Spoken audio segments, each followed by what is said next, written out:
आपको बताऊंगा कि एरर क्या होती है, एरर कौन कौन सी होती है, और इसका मतलब यह है कि कितने टाइप की एरर्स होती हैं और एरर्स की क्या इंपॉर्टेंस है।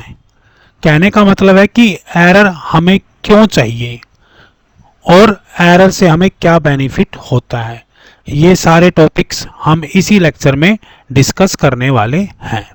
सबसे पहले देखते हैं एरर। एरर क्या है?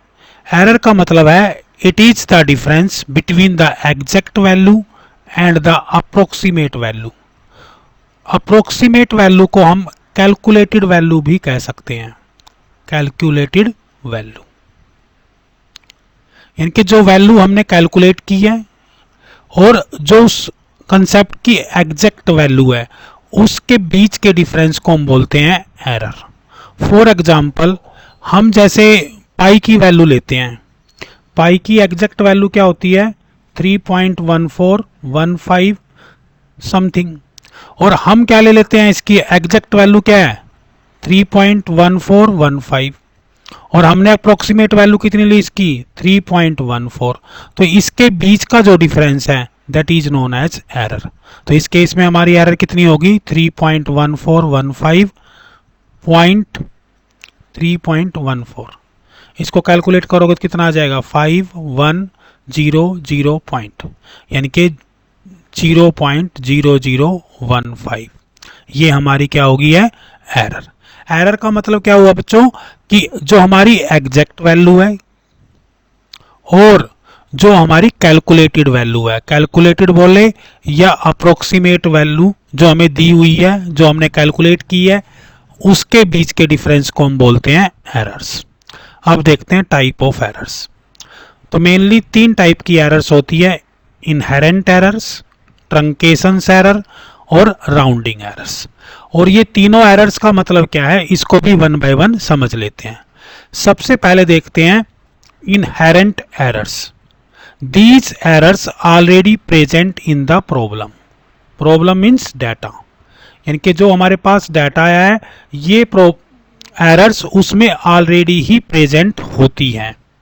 कहने का मतलब है कैलकुलेशन स्टार्ट होने से पहले, मेथड लगाने से पहले ही ये एरर्स क्या रहती हैं? डाटा में प्रेजेंट रहती हैं।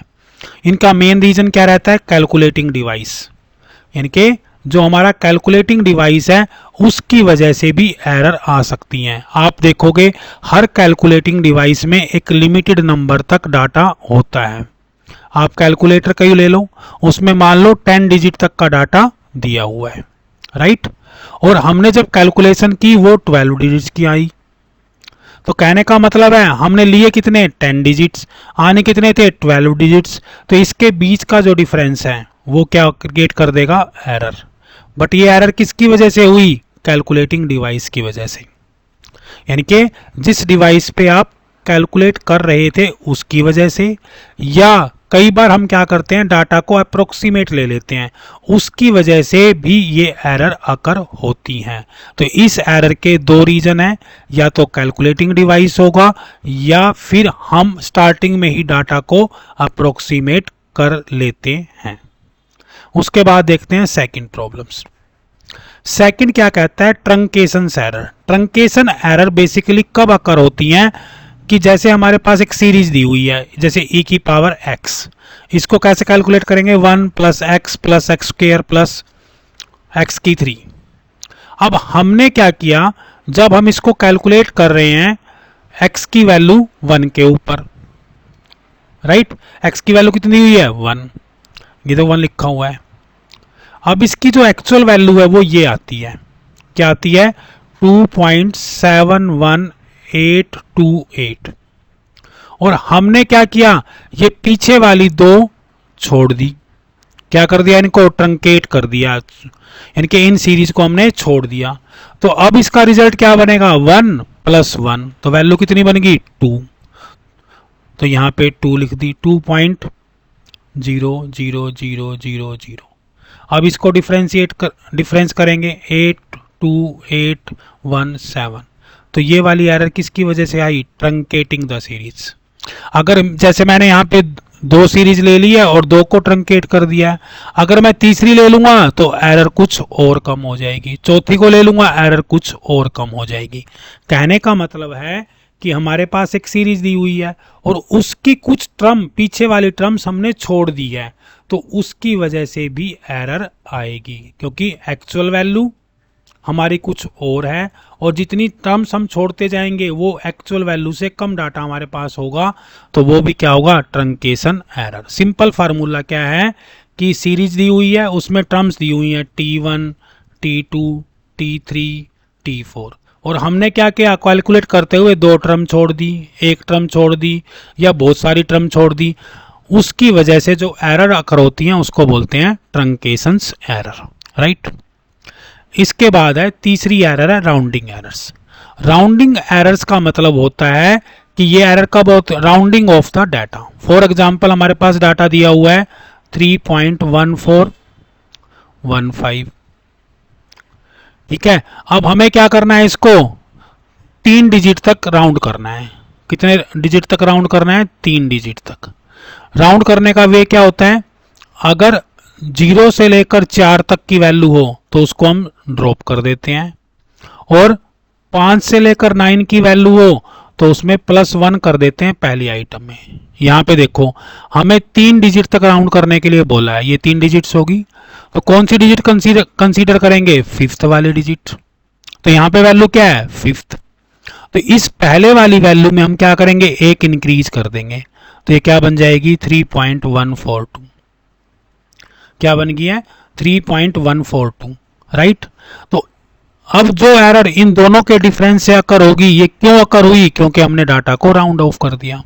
आप और एग्जांपल लो, 5.4321। अब उसने कहा कि इसको 2 डिजिट तक राउंड करो, क्या करो, 2 डिजिट तक राउंड करो।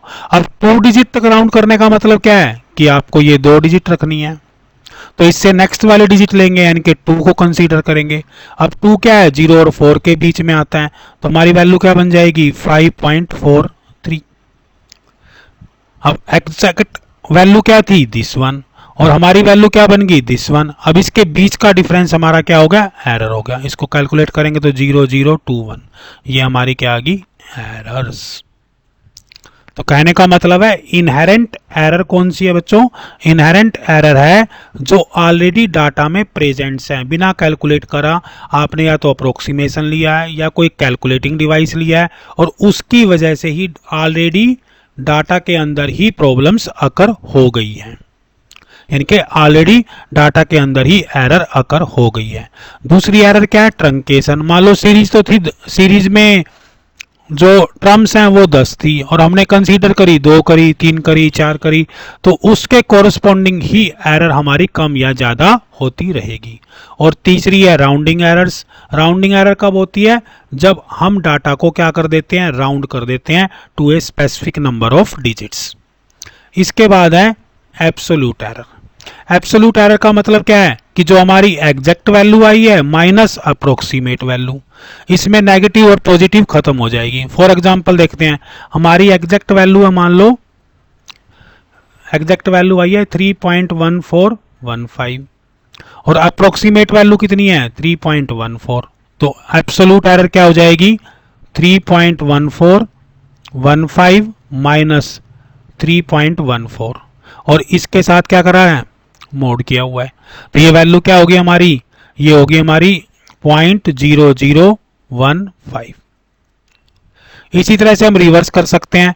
मान लो हमने अप्रोक्सीमेट वैल्यू ले ली 3.142 और हमारी एग्जैक्ट वैल्यू क्या थी, 3.1415, ठीक है। अब क्या होगा, कैलकुलेट करो एरर, देखो एग्जैक्ट वैल्यू कितनी ली थी मैंने, ये वाली, तो ये क्या बन गया 3.1415, और अप्रोक्सीमेट वैल्यू क्या ले ली, 3.142। अब इस वैल्यू को जब कैलकुलेट करोगे तो ये माइनस में आएगी, और कितनी माइनस आएगी ये चेक कर लेते हैं। देखो 3.142, इसको 0 लेंगे, 0.1415, तो ये वैल्यू कितनी बनेगी, 5000, तो क्या वैल्यू आ गई है, 0.0005। अब ये नेगेटिव है तो इसको क्या करेंगे, लिख देंगे 0.0005। इसको बोलते हैं अप्रोक्सीमेट वैल्यू, इसको बोलते हैं एब्सोल्यूट एरर। एब्सोल्यूट का मतलब ये वैल्यू चाहे नेगेटिव में आए चाहे पॉजिटिव में आए, हमने उस नेगेटिव पॉजिटिव को हटा देना है, तो हमारे पास क्या आ जाएगी, एब्सोल्यूट एरर। इसके बाद देखते हैं रिलेटिव एरर। अब रिलेटिव एरर क्या होगी, absolute error minus exact value. अब जैसे एग्जांपल देखते हैं, हमने पहले ये निकाली थी, यहाँ पे ये हमारी क्या थी, एग्जैक्ट वैल्यू थी, और ये नीचे वाली कौन सी है, अप्रोक्सीमेट वैल्यू है। तो एरर कितनी आ गई, दिस वन। तो यहां लिख दो एब्सोल्यूट एरर कितनी है, 0.0015 और divide by exact value, exact value कितनी थी, 3.1415। तो ये हमारी क्या हो जाएगी, रिलेटिव एरर्स। रिलेटिव एरर का मतलब absolute error divide by exact value, उसको बोलते हैं रिलेटिव एरर। तो हमारे एग्जांपल में क्या था, हमारे पास जो वैल्यू थी, एग्जैक्ट वैल्यू कितनी थी, ये थी 3.1415 और अप्रोक्सीमेट वैल्यू हमने कितनी ली इसमें, 3.14। तो एरर क्या आ गई, इन दोनों के बीच का डिफरेंस, ये बन गया हमारा एब्सोल्यूट एरर। और डिवाइड बाय एग्जैक्ट वैल्यू, इसको डिवाइड कर देंगे, जो आंसर आएगा वो हमारी क्या होगी, रिलेटिव एरर्स। इसके बाद देखते हैं next error, that is percentage error. यानी कि जो रिलेटिव एरर हमारे पास आई है उसको क्या करेंगे, 100 से मल्टीप्लाई कर देंगे। अब लास्ट वाले केस में हमारी रिलेटिव एरर कितनी आई थी, 0015 डिवाइड बाय 3.1415 और इसको क्या करेंगे, 100 से मल्टीप्लाई कर देंगे। जो कैलकुलेट वैल्यू आएगी वो आप यहाँ पर लिख देंगे। इस तरह से आप इस परसेंटेज एरर को भी कैलकुलेट कर सकते हैं। तो हमने टोटल 6 टाइप की एरर डिस्कस कर ली है। एक हमारी इनहेरेंट एरर थी, दूसरी कौन सी थी, ट्रंकेशन एरर थी, और तीसरी कौन सी थी,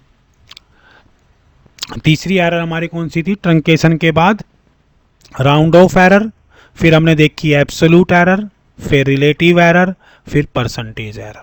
इस तरह से हमने डिफरेंट टाइप्स की एरर्स को कैलकुलेट कर लिया है। जहां तक पेपर का सवाल है, पेपर में आपको कंसेप्ट पता होना चाहिए और एग्जाम्पल पता होना चाहिए। इसके बाद हम डिस्कस करेंगे importance of error in numerical methods. ये हमारे इंपॉर्टेंस है। सबसे पहला काम क्या होता है, एक्यूरेसी मैनेजमेंट। एरर हमें यूं बताती है कि हमारा रिजल्ट कितना एक्यूरेट है। देखो जितनी एरर कम होगी उतना ही हमारा रिजल्ट क्या होगा, एक्यूरेट होगा। दूसरा है मेथड कंपैरिजन। न्यूमेरिकल मेथड्स में हमने मेथड किए थे bisection method, Newton Raphson method. इससे हम क्या कर सकते हैं, डिफरेंट मेथड्स को कंपेयर करते हैं, यानी कि हमें पता लग जाएगा कौन सा मेथड कम एरर प्रोवाइड करता है, और जितनी कम एरर होगी उतना ही मेथड हमारा एफिशिएंट कहलाएगा। इसके बाद है स्टॉपिंग क्राइटेरिया। स्टॉपिंग क्राइटेरिया का मतलब है जब हम इटरेटिव मेथड्स यूज करते हैं तो उसमें हमें कितनी बार उसको इटरेट करना है, तो वहां पे हम फिक्स करते हैं कि वैल्यू लेस देन 0.005 हो सकती है या लेस देन 0.0005 हो सकती है। That depends upon our requirement, यानी कि एरर का क्राइटेरिया के बेस पे भी हम अपने इटरेशंस को स्टॉप करते हैं।